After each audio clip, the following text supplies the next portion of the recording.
नमस्कार, आप देख रहे हैं सी न्यूज भारत और मैं हूं आपके साथ प्रिया श्रीवास्तव। वक्त हो गया है उत्तर प्रदेश बुलेटिन का, जहां बात करेंगे उत्तर प्रदेश की खास और चुनिंदा खबरों पर। औरैया जिले में चीफ डेवलपमेंट ऑफिसर द्वारा प्रधानमंत्री आवासों में कई गलत तरीके के घोटाले न कर सके, उसको लेकर कई नई तरकीब निकाली गई। देखिए ये रिपोर्ट। औरैया जिले में चीफ डेवलपमेंट ऑफिसर द्वारा प्रधानमंत्री आवासों में कोई गलत तरह से घोटाला न कर सके, जिसको लेकर एक नई तरकीब निकाली गई। डिजिटल डायरी के रूप में इस डायरी में जिले के जितने भी गांव हैं या शहर है, सबकी डायरी तैयार कराई जा रही है, जिसमें प्रधानमंत्री आवासों को पाने वाले वास्तव में पात्र हैं। यह डायरी द्वारा सत्यापन किया जाएगा, जिसमें पाने वाले लोगों की आवासों की फोटो चस्पा कर तैयार की गई और किस तरह से रह रही अपात्र की श्रेणी में आता है या नहीं। यह सब पहली बार प्रदेश में औरैया जिले में तैयार करके आवासों के भ्रष्टाचार पर लगेगी रोक।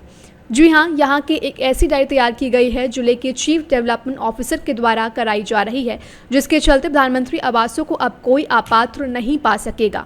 एक और आपके द्वारा पहल कराई जा रही है, जिसमें जो है ग्रामीण क्षेत्रों में जो आवास होते हैं उनका डिजिटल सर्वे कराया जा रहा है। किस तरीके से और क्या रहेगा इसका उद्देश्य? एक्चुअली प्रधानमंत्री आवास योजना के लाभार्थी जो हमारे पूरे 2011 संसद में सूचीबद्ध थे, उनको या तो आवास मिल गया या तो वो पक्के मकान वाले थे। वर्तमान में हमारे पास चूँकि आवास की सूची में कोई नाम नहीं था, भारत सरकार और प्रदेश सरकार की पहल पर नए सर्वे के आदेश हुए। तो उस सर्वे में पहले तो ये होता था कि कर्मचारी सर्वे करता, तो प्रधान सर्वे करके एक मैनुअल सूची बना लेता था, जिसका मन चाहे उसका छोड़ देता, जिसका मन चाहे ले जाता। इस बार हमने डिजिटली लॉन्गिट्यूड लैटिट्यूड जो भी आवासों सर्वे हो रहा है वहीं पर लिया जा रहा है, उसकी डिजिटल और हार्ड कॉपी हम जनपद में मंगा रहे हैं और हमने पूरे जनपद की करा लिया है। अगर कोई शिकायत करता है तो हम यहीं से ही देख लेते हैं, कुछ उस गांव की सूची निकलवाते हैं, डिजिटल उस पर देख लेते हैं कि उसका नाम ऐड है कि नहीं है। अभी हमने ये टेंटेटिव रूप से करा लिया। अब इसके बाद अभी कुछ शिकायतों के लिए हम पब्लिश कर रहे हैं। जो लोग छूटे हुए होंगे, मोस्ट प्रॉब्ली नहीं छूटे होंगे, लेकिन फिर भी हम शिकायतों के लिए या लोगों को उसको देखने के लिए हम उसको पब्लिश कर रहे हैं। पब्लिश करने के बाद जो उसमें आएगा विचारार्थ, उसको हम ग्राम सभा पटल पर रखेंगे। उसमें नाम जुड़ने और कटने की बात फाइनल होने के बाद सूची को अंतिम रूप देंगे। सर, कई मामले ऐसे आएंगे जिन लोगों ने पैसा भी ले लिया तो उसके बाद अपने आवास नहीं बनाए थे, उन्हें कैसे कराया जाएगा? अब जिन लोगों को पैसा पूर्व में दिया गया था, आवास नहीं बनाए थे, उसमें हमने उनके घरों पर नोटिस भिजवाई। नोटिस भिजवाने के बाद लोग अलर्ट हुए, उसमें लोगों के बन गए। कुछ जगह समस्याएं थी, कुछ लोग अपना नहीं, आउट ऑफ स्टेशन 5 ऐसे लोग हैं जो लगातार कई महीनों से बाहर हैं, वो उनको सूचना कराई है, वो जैसे ही आते हैं उनकी आवाज़ बनवा ली जाएगी। सर, ये किस तहसील में आते हैं हथकांत में? ये तहसील पूरे जनपद के 6 केसेस है। डिटेल तो पीडी साहब से मांग के देना पड़ेगा। 6 केसेस हैं पूरे जनपद में। पूरे उन्हें पैसा मिल गया था, उसके बाद उन्होंने बनवाया नहीं था? हाँ, बनवाया इसलिए नहीं कि कहीं या तो उन्होंने बड़ा बना लिया है या कोई और समस्या रही होगी और वो धन कमाने के चक्कर में बाहर गए हैं, ये कहते हुए कि हम धन कमा लेंगे तो बनवा लेंगे। आते ही जैसे दीपावली में नहीं आए, कुछ लोग आए तो उनका काम शुरू हो गया। कुछ लोग अभी और आने वाले हैं, तो 5-6 लोगों में जो भी है बच्चे उनको भी करवा लिया जाएगा। और कुछ लोग ऐसे थे जिनकी आरसी जारी करनी पड़ी, किसी तरह से ना बनवाने की स्थिति में थे, ना बनवा रहे थे और बिल्कुल धन का दुरुपयोग किया, तो उनकी आरसी जारी करा। सर, ऐसे कितने लोग थे? हम लगभग 32 लोग लगभग जिनकी आरसी जारी हुई। औरैया से सी न्यूज संवाददाता अमित शुक्ला की रिपोर्ट।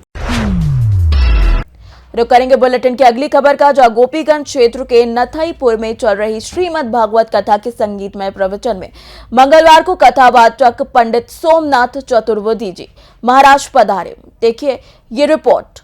भदोही में गोपीगंज क्षेत्र के नथईपुर में चल रहे श्रीमद् भागवत कथा का संगीतमय प्रवचन में मंगलवार को कथावाचक पंडित सोमनाथ चतुर्वेदी महाराज ने कहा कि पांडवों और कौरवों के साथ धर्म था, लेकिन कौरवों ने धर्म का साथ खुद छोड़ दिया, जबकि पांडवों ने धर्म का साथ नहीं छोड़ा। वहीं इस कार्यक्रम में जय कृष्णा पांडे, कालूराम पांडे, राजेंद्र प्रसाद पांडे, हरिश्चंद्र पांडे, जयनारायण पांडे आदि लोग मौजूद रहे। भदोही से सी न्यूज संवाददाता प्रदीप की रिपोर्ट।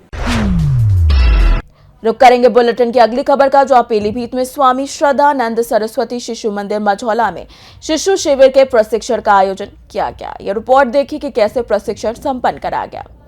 पीलीभीत के मझौला में सोमवार को स्वामी श्रद्धानंद सरस्वती शिशु मंदिर में शिशु शिविर, शिशु उत्सव, शिशु वाटिका निरीक्षण एवं अभिभावक प्रशिक्षण के कार्यक्रम का आयोजन हुआ।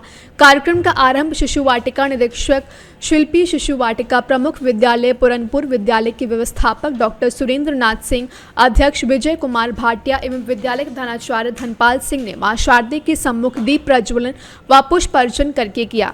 वंदना के पश्चात शिल्पी ने बोध कथा के माध्यम से भैया बहनों का मार्गदर्शन किया। इसके पश्चात उन्होंने विद्यालय की शिशु वाटिका की सभी शैक्षिक व्यवस्थाओं का निरीक्षण किया। पीलीभीत से सी न्यूज संवाददाता विकासशील की रिपोर्ट। रुक करेंगे बुलेटिन में अगली खबर का। पीलीभीत के छात्रों के सर्वांगीण विकास के लिए विद्या भारती कई तरीके के कार्यक्रम आयोजित करती है, जिसके अंतर्गत शिशुओं के विकास हेतु विद्या भारती का एक कार्यक्रम शिशु वाटिका संचालित किया जाता है। ये रिपोर्ट देखिए।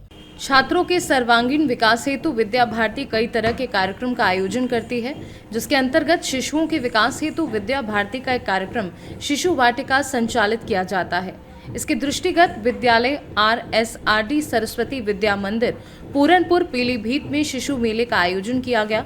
इस मेले में शिशुओं एवं उनके आचार्यों ने कई प्रकार के स्टॉल लगाए। शिशु मेले का शुभारंभ मुख्य अतिथि नगर पालिका परिषद पूरनपुर के अध्यक्ष शैलेंद्र गुप्ता, शिशु वाटिका संयोजक ब्रिज प्रदेश रामकिशोर एवं प्रबंध समिति के सदस्यों ने सामूहिक रूप से मां सरस्वती के चित्र के समक्ष दीप प्रज्वलित करके किया। शिशु मेले में शिशु एवं उनके आचार्यों के द्वारा litti chokha, pastry, popcorn, cotton candy, पानी पूरी, भेलपूरी, मूंगफली और कई गेम्स के स्टॉल लगाए गए। इस मेले के आयोजन में विद्यालय के समस्त शिक्षक, शिक्षिकाएं एवं अभिभावक उपस्थित रहे। पीलीभीत से सी न्यूज संवाददाता जितेंद्र शर्मा की रिपोर्ट। फिलहाल इस बुलेटिन में इतना ही। देश दुनिया की बाकी और खबरों के लिए आप बने रहिए सी न्यूज भारत के साथ।